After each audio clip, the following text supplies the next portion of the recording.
So this picture, I think you may have all seen before. It's called the Blue Marble. And in fact, NASA archivist Mike Gentry has speculated that it is probably the most published image in human history. This image was taken by the astronauts of Apollo 17 on their way to the moon in 1972. It wasn't the first full-frame image of the Earth, but it was the first high-resolution image of the Earth completely illuminated, because they were flying into the sun, so as they looked back, they saw the whole Earth. And it was also published in a time during a resurgence of environmental awareness. Really, it was the start of the Green Movement. And this image became the poster child of the Green Movement and the environmental movements. And if you Google image of Earth, or watch a movie that has a picture of Earth, I'm almost certain it will be this image. However, if you think about mapping today and the world as we know it, we understand the Earth a little bit, but we don't really know what we're doing. If you think about this picture, the 1 pixel blue line is the atmosphere. That's the sense of the fragility of our planet. That was sort of the awareness people got in the 70s and the early 80s with this picture. But wouldn't it be good if we could get that all the time? Have that feeling of like, wow, this is our Earth. This is what we're doing to it. But if you look at maps today, we have all of these great things like Google Maps and Mapbox and Bing Maps and so on, Google Street View. But how many people have a house that hasn't been updated on the maps for years, right? Maps are out of date. In fact, the average age of Google Maps is about 36 months. And there are images there that are over 10 years old. So I just want to tell you about a company that I've started working on to solve this problem. And also a little bit about the story of how we chose to solve this. How to solve this really big problem and what the small devices were in the end that are going to enable us to do that. So when I was at NASA, my mentor there, Pete Kluper, used to pull his phone out of his pocket and wave it at people and go, "Why are spacecraft so expensive? Why are the computers 20 years old? Why is the camera on the Mars rover only 2 megapixels? My smartphone is better than your spacecraft." He would put it back in his pocket, though.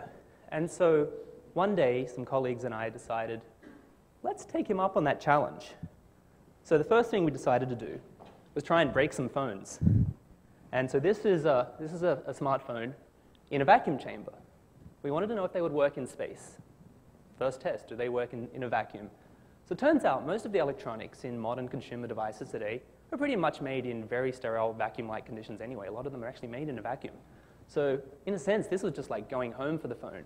So here this phone is at 10 to the minus 6 torr, which is almost the vacuum of space, and it was just fine. It just kept working. So we ran back with this result, and we're like, it works. It's crazy, but it works. So we thought we were onto something. The next thing was, well, okay, how tough are these things? So we put some on some rockets. Now, the first rocket that we put it on had a bit of a failure, and the parachute came out on the way up. And so suddenly the rocket turned around, and the parachute ripped off, the rocket broke into pieces, came back into the ground, hit the desert. We dug it out of a 6-foot deep hole with shovels. There were a couple of experiments in there. The biggest was about this long. It had compressed down to about that big in the impact and had landed on the phone. But the phone was still working. So if you think about it, this is not really surprising because phones are designed to be handled by very, very clumsy humans. And so phones are tough. And in fact, I used to get my phone and prove it by bouncing it like a tennis ball off 3 walls. And it would usually work, but after about 1,000 times, it finally died. But phones are tough, and they can launch and survive rocket rides. And this is a neat little video of us testing one. And so we have on the left the view from the phone, and from the right, us watching the rocket launch here. And here we have the accelerations that the phone is experiencing as it launches on this rocket.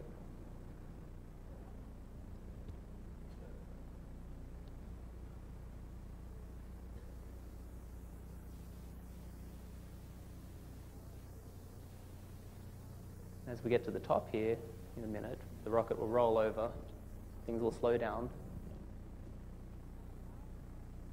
And here we're at about 30,000 feet. And then the parachute on this one came out at the right time, which is about now. And then we come back down to the ground. So this data was taken with the sensor that was in the phone and the video as well. So we had a neat little package. If you think about it, phones are great. They have computers, they have storage, they have sensors, they have radios, all these kinds of really neat things you might need for a spacecraft. So we thought about building one. And there are these neat things that were invented about 10 years ago called CubeSats, which are 10 by 10 by 10 centimeter cubes that fit into a standard pod on a rocket, and they just get pushed out with a spring. So we put a phone inside one of these boxes with some extra batteries, and attached in yellow you can see another antenna. And just for scale, it really isn't much bigger than a coffee mug. And when I say put a phone in, I literally mean put a phone inside. So this is just a Perspex model to show you really what was inside. We ended up using a few more batteries. All this empty space here we packed with batteries. But it was a phone, and in fact it was just a complete phone with the screen and everything, and we just built a little USB connector to run charging to the batteries and connect to the radio. So we called this PhoneSat. And in April this year, we launched some into space. This is actually a picture of the phone attached to a balloon in a pre-launch test that we did. And so this is the PhoneSat. You can actually see just up in the top, you can see the angle of the phone there and a lot of the green batteries and the antenna. So this was a pre-flight balloon test we did to see if we could actually communicate with the thing. And then in April, launched them. And this is one of the pictures we got back from space. This was really fun because what we did was we decided not only did we want to test these phones, we wanted to get the message out to a lot of people. And so instead of using one NASA ground station to get the data, we crowdsourced the delivery of all of this data. And so we chopped the images up into thousands of tiny little blocks, 200 bytes long, and sent each block down, which was actually an image that you could view. It was a complete viewable image, correct file format, but it was only 200 bytes in length. And we sent them, we radiated them over the whole Earth, just beaconing them out, like little messages in bottles. And we had about 40 people around the planet who had ham radio gear pick these up and email back the packets so that we could reassemble the image.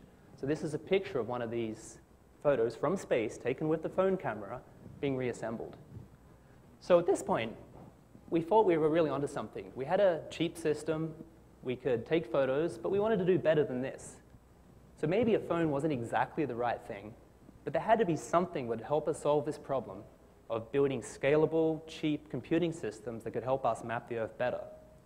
So the first thing we needed to do was improve the camera, and we also wanted to make some upgrades to the electronics. Phones aren't great for connecting because you only have really one port, so we needed a generalized computer that we could connect a lot of things to. So we graduated from phones and built this. And this is what we call Dove. The reason why it's called Dove is because a lot of spacecraft often have really, I guess, aggressive names like Talon and Raptor. But we wanted something that was kind of a bit more fun and peaceful, you know? So our intention is to launch a flock of doves into space and map the Earth. The key component is a super high-resolution camera. We have an industrial-grade robotics camera at the back that actually connects to a computer over Ethernet, and the entire spacecraft can be accessed via the web from the ground. Some people would call this a satellite. I actually just call it a webcam in space. So what we'd like to, so then what we wanted to do was we wanted to launch some of these. So we actually purchased 2 launch vehicles, one out of the United States from Orbital Sciences Corp, the new Antares launch vehicle, and also a Soyuz in Russia.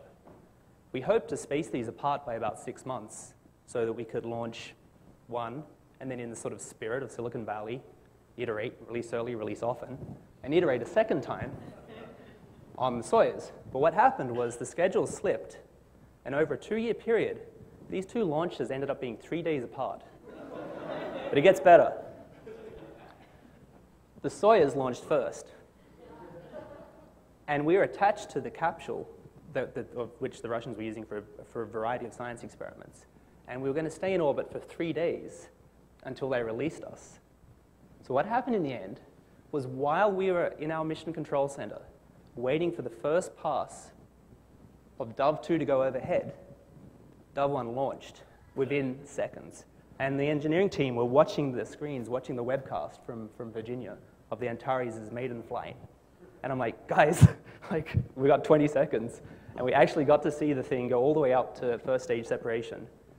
And then we switched back, and we contacted Dove 2 on its first pass, which was really exciting. I mean, you had to be there, but it was just so crazy to see those two events converge over a 2-year period down to seconds. And so then what did we get? So we got this. It was about 4 o'clock in the morning, and we were downloading the pictures over FTP, as you do, from a webcam in space. And I emailed it to my 2 co-founders, just saying, you know, we have a picture. So one of them, Will, woke up at about 6 in the morning, read his email, and apparently he tells me he stayed in bed for 3 hours crying, looking at this picture. He was so moved by what we'd been able to capture with this spacecraft. So this was, you know, really exciting to the whole team as well, because forests and managing deforestation and managing resources on the planet is one of our key issues that we'd like to address. And so this picture really nailed our first use case. And in fact, if you compare this photo to photos that are online now, you can actually see where certain trees have been removed. And so one thing I'd like to be able to do is count every tree on the planet. I think that'd be really neat to do. Following that, we were like, what next? This is the problem statement at the moment. Maps are infrequent. Satellites, really big ones, are kind of like point-and-shoot cameras. They're like, wow, there's something interesting. Let's take a look at that. Next orbit, hey, I want to look at that thing again. When you're pointing and shooting, you're missing other stuff. What would happen if we could launch enough spacecraft that we could map continuously all the time? And so that's what we're proposing to do. So yesterday morning at 7 a.m., I delivered 28 spacecraft to Houston for launch into space.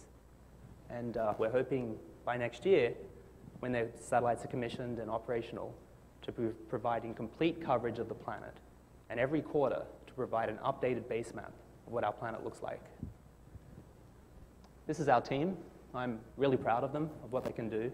And I think it's amazing what a small group of people can do to address a really big challenge. Thank you.